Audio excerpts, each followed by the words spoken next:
Good morning, philosophers. Hope you are extremely well today. Extremely well. Let's get back into book 9. I think we finished pretty early on in book 9. Hopefully I'm not rereading stuff, but it's okay if I am. Number 2. Real good luck would be to abandon life without ever encountering dishonesty or hypocrisy or self-indulgence or pride. But the next best voyage is to die when you've had enough. Or are you determined to lie down with evil? Yeah, we've already read that one. Number 3. Don't look down on death, but welcome it. It too is one of the things required by nature, like youth and old age, like growth and maturity, like a new set of teeth, a beard, the first gray hair, like sex and pregnancy and childbirth, like all the other physical changes at each stage of life. Our disillusion is no different. So this is how a thoughtful person should await death, not with indifference, not with impatience, not with disdain, but simply viewing it as one of the things that happens to us. Now you anticipate the child's emergence from its mother's womb. That's how you should await the hour when your soul will emerge from its compartment. Or perhaps you need some tidy aphorism to tuck away in the back of your mind. Well, consider 2 things that should reconcile you to death. The nature of the things you'll leave behind you, and the kind of people you'll no longer be mixed up with. There's no need to feel resentment toward them. In fact, you should look out for their well-being and be gentle with them, but keep in mind that everything you believe is meaningless to those you leave behind. Because that's all that could restrain us, if anything could. The only thing that could make us want to stay here, the chance to live with those who share our vision.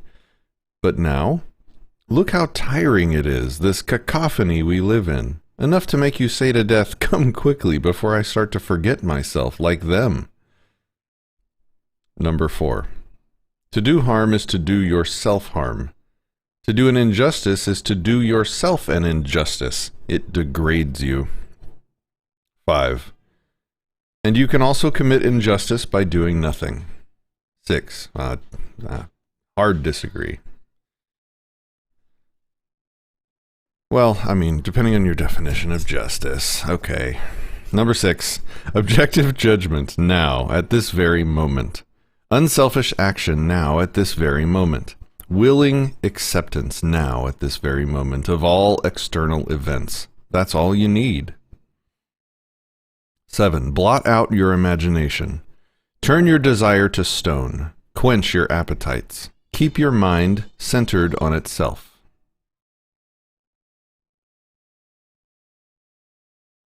Number 8.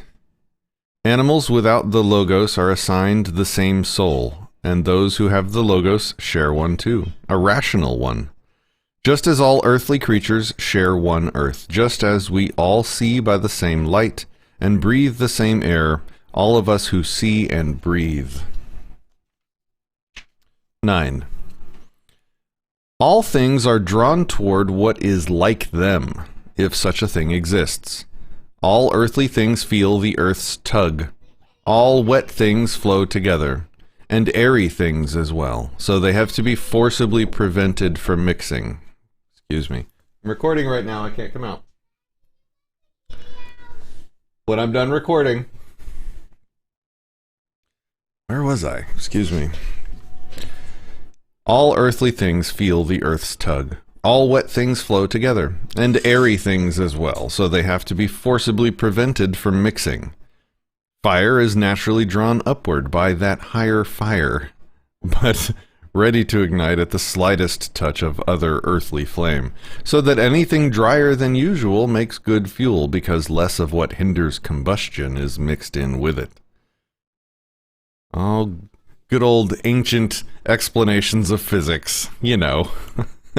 And things that share, it makes you think about how confident you are in what you know, and how somebody 2,000 years from now will look back on anything that you write about it. Like, you gotta remember to be humble.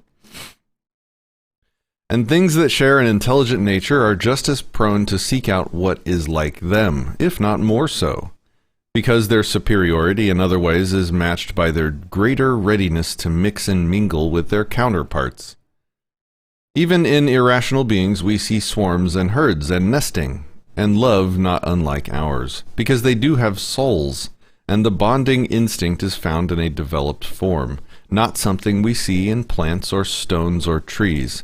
And it's still more developed in rational beings with their states, friendships, families, groups, their treaties and truces. And in those yet more developed there is a kind of unity even between separate things. The kind that we see in the stars. An advanced level of development can produce a sympathy, even in things that are quite distinct. But look how things are now. The rational things are the only ones that have lost that sense of attraction, of convergence. Only there do we not see that intermingling. But however much they try to avoid it, there's no escaping. Nature is stronger, and you can see as you can see if you look closely. Concrete objects can pull free of the earth more easily than humans can escape humanity. Number 10. Humanity, divinity, and the world, all of them bearing fruit, each fruitful in its season. Normally, we limit the word to vines and other plants. Unnecessarily. Excuse me, I'm going to have to end the life of a feline.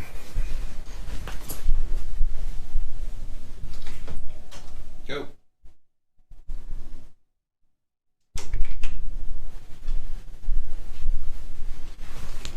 My goodness. My daughter left her cat in my office, and when I closed the door to record in an attempt to be by myself and have some alone time, it resulted in the direct opposite.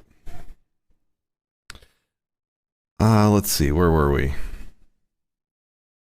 Humanity, divinity, and the world, all of them bearing fruit, each fruitful in its season.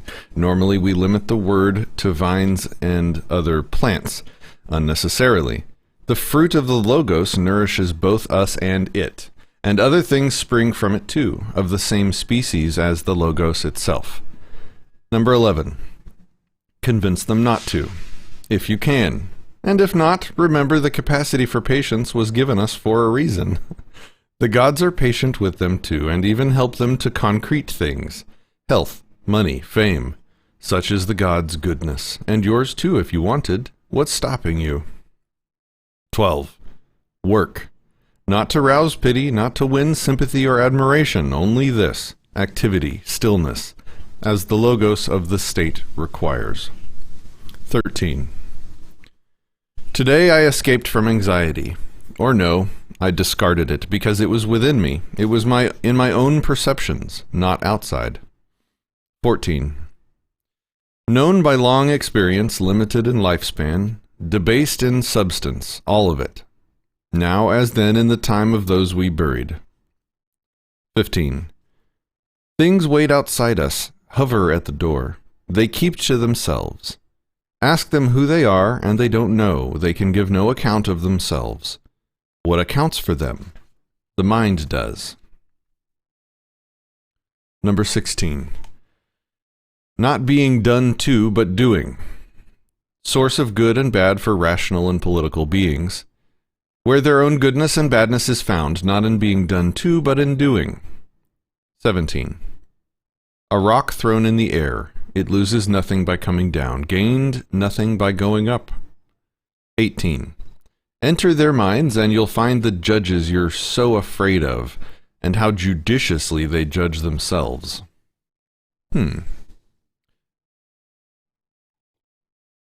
19. Everything in flux, and you too will alter in the whirl and perish. The world will as well, and the world as well.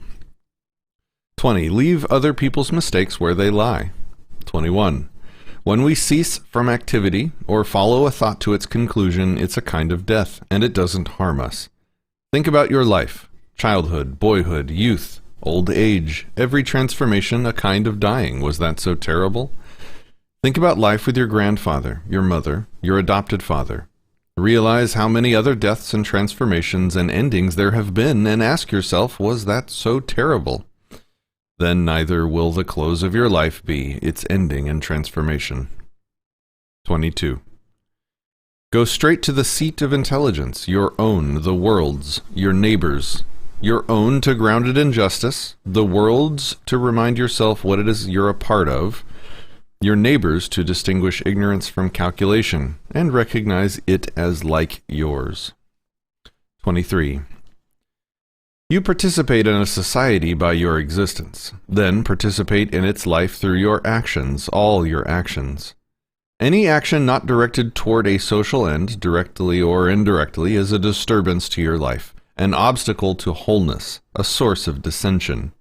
Like the man in the assembly, a faction to himself, always out of step with the majority. There it is again.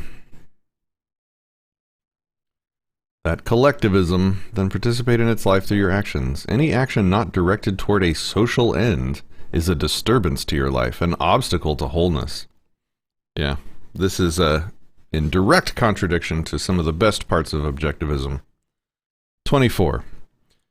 Childish tantrums, children's games, spirits carrying corpses, Odysseus in the underworld, saw more real life. 25. Identify its purpose, what makes it what it is, and examine that. Ignore its concrete form, then calculate the length of time that such a thing was meant to last. That's a repeated theme. Remember, if you're in conflict with somebody, remember that you're both going to be dead soon anyway, so it's probably not that important. Or, if there's an object in your way that's causing you problems, it's like, remember that's not going to be around forever anyway. 26. Endless suffering, all from not allowing the mind to do its job. Enough. 27. When you face someone's insults, hatred, whatever, look at his soul. Get inside him. Look at what sort of person he is. You'll find you don't need to strain to impress him. But you do have to wish him well. He's your closest relative. The gods assist him just as they do you, by signs and dreams and every other way, to get the things he wants. 28. The world's cycles never change, up and down, from age to age. Either the world's intelligence wills each thing, if so, it accepts its will, or it exercised that will once and for all, and all else follows as a consequence, and if so, why worry? One way or another, atoms are unity. If it's God, all is well. If it's arbitrary, don't imitate it. The earth will cover us all, and then be transformed in turn, and that too will change ad infinitum, and that as well ad infinitum. Think about them, the waves of change and alteration, endlessly breaking, and see our brief mortality for what it is. 29. The design of the world is like a flood, sweeping all before it. The foolishness of them, little men busy with affairs of state, with philosophy, or what they think of as philosophy, nothing but phlegm and mucus. Well, then what? Do what nature demands, get a move on, if you have it in you, and don't worry about whether anyone will give you credit for it, and don't go expecting Plato's Republic. Be satisfied with even the smallest progress, and treat the outcome of it all as unimportant. Who can change their minds, and without that change, what is there but groaning, slavery, and pretense of obedience? Go on and cite Alexander, Philip, Demetrius, or Phalerum. Whether they knew nature's will and made themselves its student is for them to say. And if they preferred to play the king, well, no one forced me to be their understudy. The task of philosophy is modest and straightforward. Don't tempt me to presumption. 30. To see them from above, the thousands of animal herds, the rituals, the voyages on calm or stormy seas, the different ways we come into the world, share it with one another and leave it. Consider the lives led once by others long ago, the lives to be led by others after you. The lives led even now in foreign lands. How many people don't even know your name? How many will soon have forgotten it? How many offer you praise now and tomorrow perhaps contempt? That to be remembered is worthless, like fame, like everything. 31. Indifference to external events, and a commitment to justice in your own acts, which means thought and action resulting in the common good, what you were born to do. 32. You can discard most of the junk that clutters your mind, things that exist only there, and clear out space for yourself. By comprehending the scale of the world, by contemplating infinite time, by thinking of the speed with which things change, each part of everything, the narrow space between our birth and death, the infinite time before, the equally unbounded time that follows. Okay.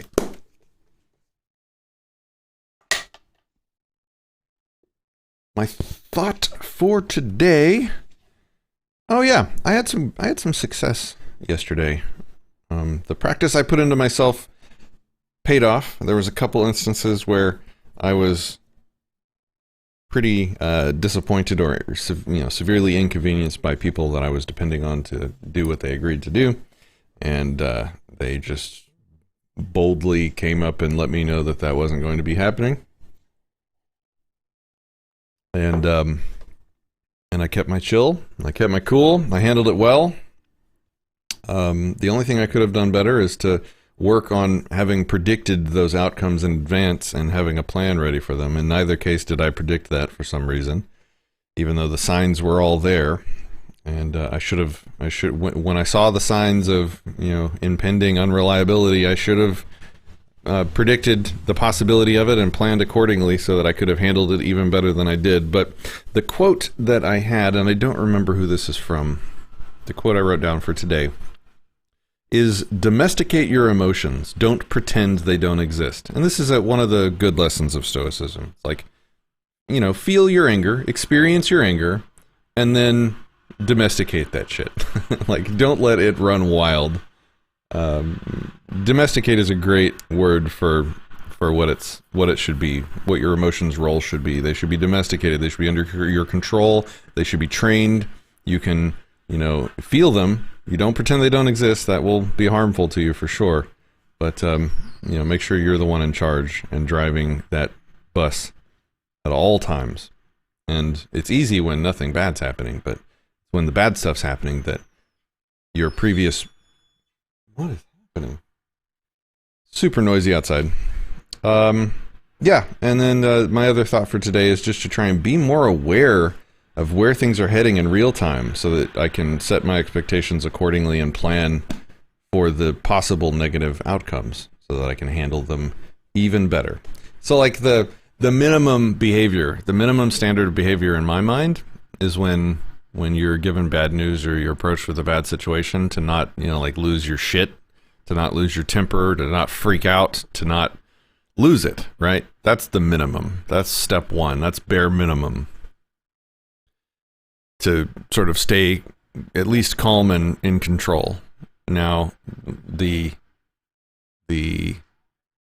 mastery of that is when you've been able to see it coming, you saw the possibility of that negative event occurring, you planned ahead accordingly, so when it came, you not only were calm, but you had a plan that you were already in the progress of implementing. So that's what I'm going to think about and work on today. Ladies and gentlemen, have a great day.